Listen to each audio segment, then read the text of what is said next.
Hello again. The last time we met, I spoke about the changes that were happening at board level to executive directors. And in so doing, I identified the fact that we were going to be losing Peter Hasler as an executive director of the Trust. I perhaps understated the sentiments that many staff have expressed to me about the loss of Peter as a colleague, but I didn't underestimate the strength of this feeling that was around the Trust. And very recently we've received a letter regarding Peter from a colleague here at KMPT, which I believe expresses many of the thoughts and feelings and sentiments, and indeed thanks that staff would wish to communicate to Peter. So I'm going to ask Adrian Lowther, our Head of Communications, to read this letter for you so that you can hear yourself these sentiments and feelings. Thank you very much.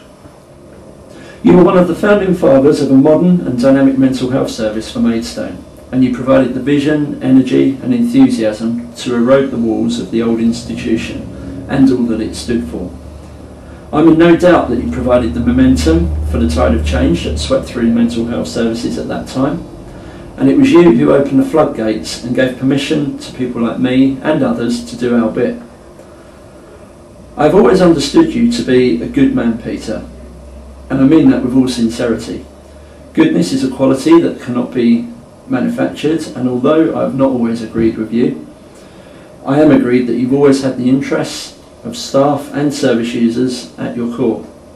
It's what's made you the person you are, and because these qualities are inherent, I'm certain you will not be missed until you are gone.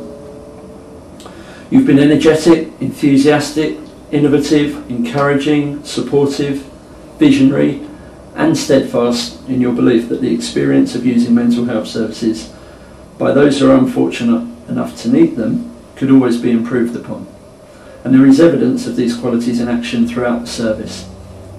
Besides the obvious concrete evidence of bricks and mortar, which can be directly attributed to your efforts, there is the more pervasive but less personally attributable evidence of improvements in standards and quality, driven enthusiastically by yourself in your many guises throughout your distinguished career.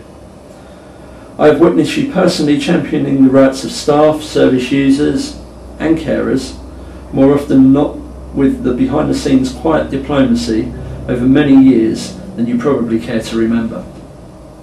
There are many who owe you a huge debt of gratitude. On behalf of all those people, I salute you and thank you for the belief and, more importantly, the reality of making a lasting and significant difference. That was the letter written to Peter Hasler upon his departure from the Trust.